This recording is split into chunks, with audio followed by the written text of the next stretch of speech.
क्या है शिवलिंग का रहस्य? जय श्री राम मित्रम, मैं नीतू पांडे यूट्यूब चैनल पर सबका स्वागत करती हूँ। इस प्रसंग का वर्णन शिव महापुराण और लिंग पुराण में मिलता है।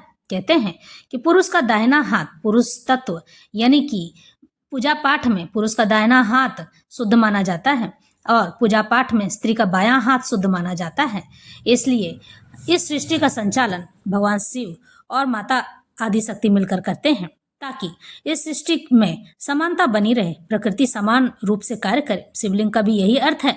शिवलिंग वैसे तो शिव के स्वरूप जैसा होता है, जिसे संस्कृत में लिंग को स्वरूप माना जाता है, लेकिन ये हिंदी में लिंग का अर्थ पुरुष लिंग से तात्पर्य रखता है। इसीलिए जब भगवान शिव का लिंग कटकर पृथ्वी पर गिरा था, तब भगवती ने भी अपनी योनि इस पृथ्वी पर प्रकट की थी।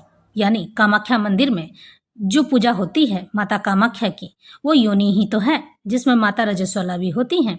इस तरह से भगवान शिव और माता पार्वती ने मिलकर इस सृष्टि को समानता, प्रकृति को समानता प्रदान की है ताकि यह प्रकृति बैलेंस बनी रहे और लोगों का जीवन चक्र चलता रहे।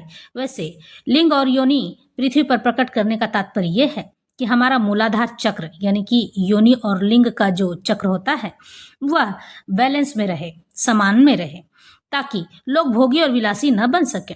क्योंकि जो लोग भोग और विलास में डूबते हैं ना, उनकी नैया भी डूब जाती है, उसका जीवन स्तर खत्म हो जाता है। यह आध्यात्म में परमेश्वर के पास जाने का सबसे सरल और सुगम मार्ग है।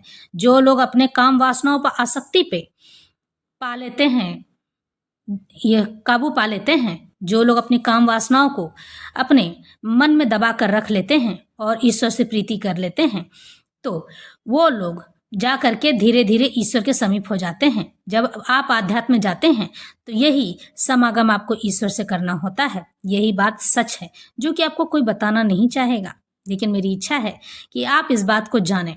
आध्यात्म में जाने के लिए, ईश्वर के समीप जाने के लिए धीरे धीरे आप ईश्वर से ही समागम करने लगेंगे, ताकि वह जो आपके मन में पहले से रचा और बसा है, भोग करने की इच्छा, शारीरिक इच्छा, वह आपके शारीरिक न होकर दैविक हो जाएगी और वह आपके मन से धीरे धीरे धीरे धीरे करके समाप्त हो। ज्यों ज्यों आपकी तपस्या बढ़ती जाएगी, आपके मंत्र जाप बढ़ते जाएंगे, आपके गुरु आपका साथ देंगे, इन सब चीज़ों में आपकी सहायता करेंगे, वो आपको बताएंगे कि किस तरह से आपकी ऊर्जा को ऊपर उठाया जाता है, तो वह व्यक्ति धीरे धीरे आध्यात्म में अग्रसर हो जाता है और ईश्वर को पा लेता है। इसीलिए तो देखना आपके चेहरे पर कितनी दैवी चमक आ जाएगी।